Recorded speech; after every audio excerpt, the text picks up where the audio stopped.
Nah, seringkali kita nggak sadar memprogram anak untuk miskin. Apa sih yang dimaksud memprogram anak untuk miskin? Yaitu ketika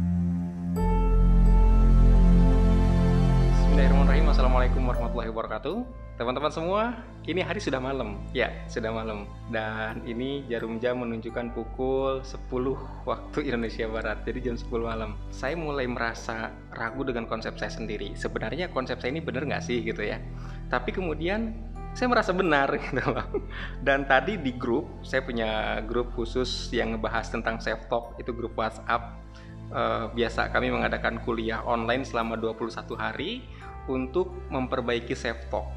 Nah, cuma kalau saya memperbaiki self talknya bukan dari ucapan tapi dari spiritual. Jadi dari dasarnya dulu. Makanya bukan sekedar memperbaiki kata-katanya, tetapi asal mula dari kata-kata itu kan dari pikiran.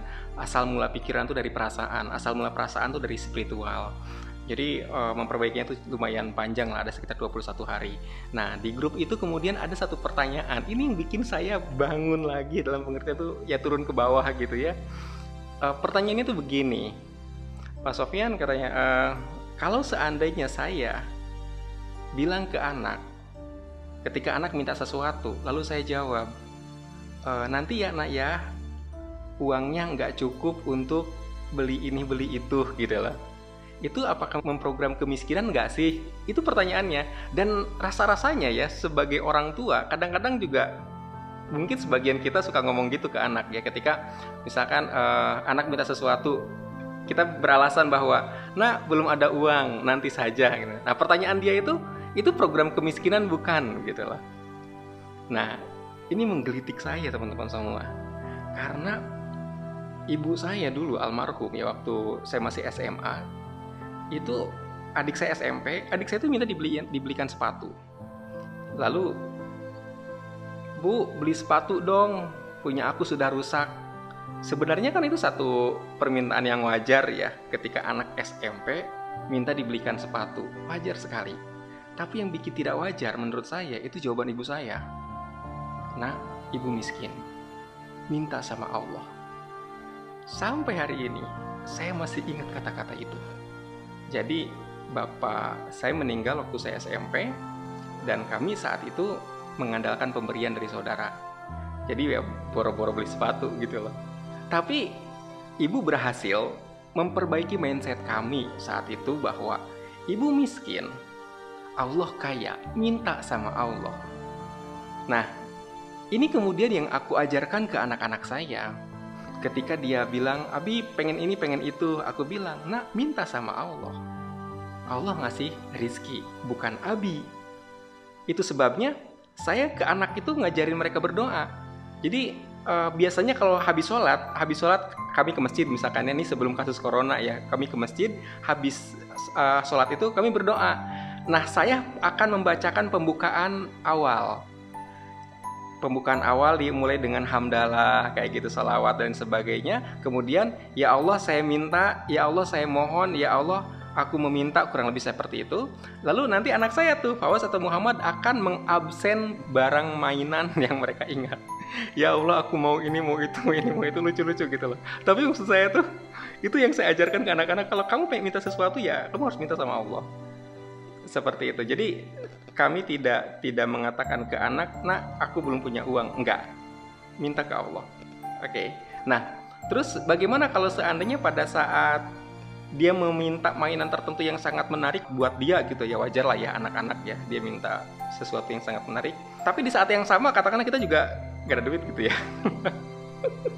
Sebenarnya konteksnya bukan gak ada duit, kalaupun ada duit aku nggak akan ngasih gitu. Jadi Fawaz itu pernah aku ajak ke Toy Kingdom ya kalau nggak salah ya. Itu kan mainan lumayan harganya tuh bagus-bagus. Memang barang-barangnya juga emang berkualitas sih. Saat itu dia menunjuk mainan yang harganya 1,2 juta kalau nggak salah.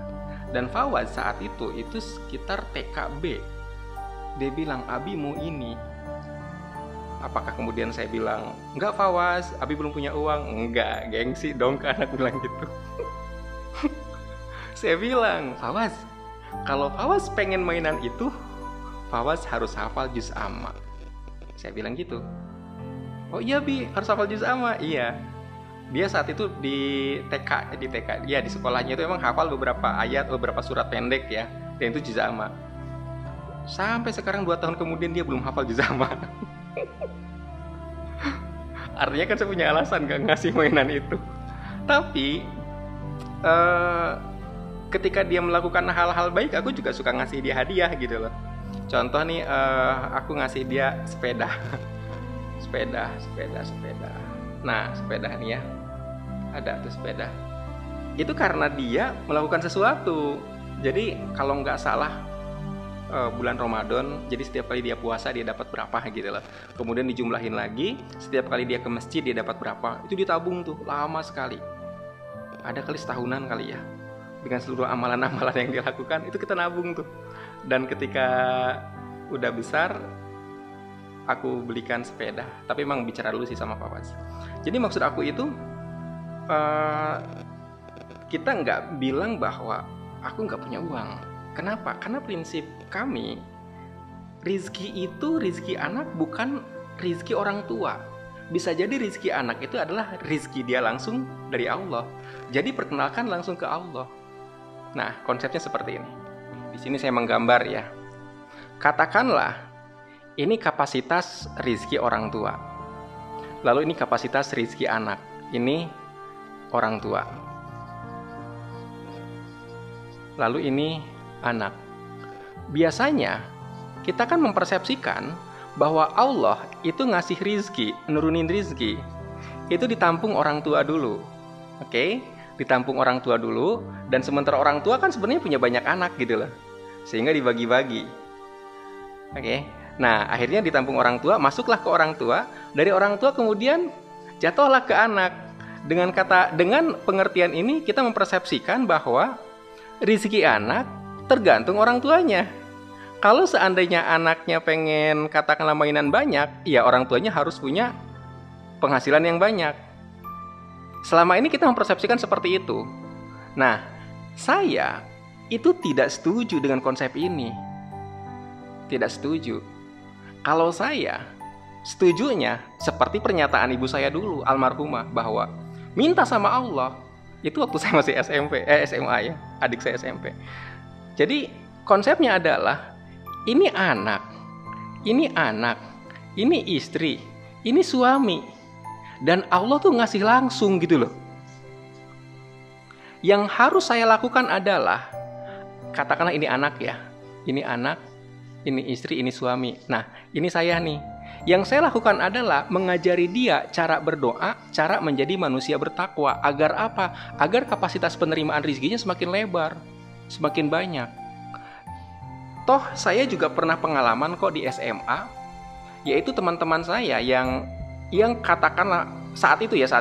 Jadi guru agama saya itu cerita, orang-orang yang lulus PTN rata-rata mereka yang memang rajin sholat duha ke masjid.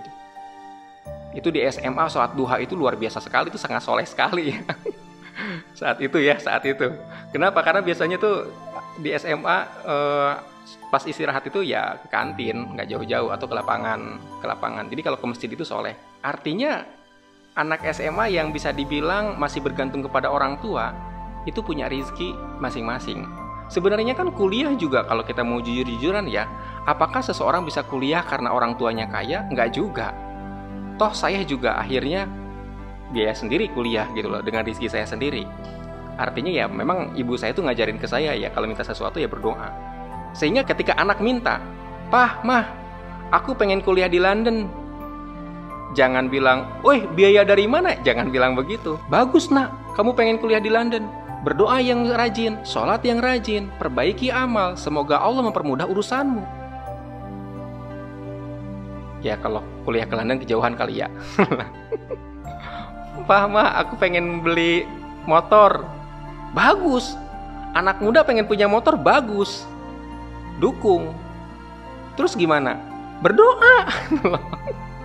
Berdoa. Kalau pengen motor berdoa. Jangan bilang, "Nanti ya papa pikirin." Jangan. Doa, Nak. Minta sama Allah. Yang bisa ngasih kamu motor adalah Allah, bukan papa. Nah, seringkali kita nggak sadar memprogram anak untuk miskin. Apa sih yang dimaksud memprogram anak untuk miskin? Yaitu ketika mempersepsikan ke anak, "Nah, karena ayahmu penghasilannya Rp sekian, maka jatahmu Rp sekian. Saya ulangi. Nah, karena ayahmu penghasilannya Rp sekian, maka jatahmu Rp sekian. Jadi lebih kecil daripada bapaknya. Bapaknya udah susah, anaknya disugesti susah lagi.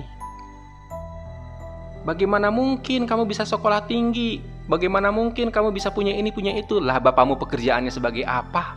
Itu memprogram miskin ke anak. Jadi gitu teman-teman semua, semoga bermanfaat. Kurang lebihnya saya minta maaf ya kalau misalkan kualitas video kurang-kurang bagus. Terima kasih. Assalamualaikum warahmatullahi wabarakatuh.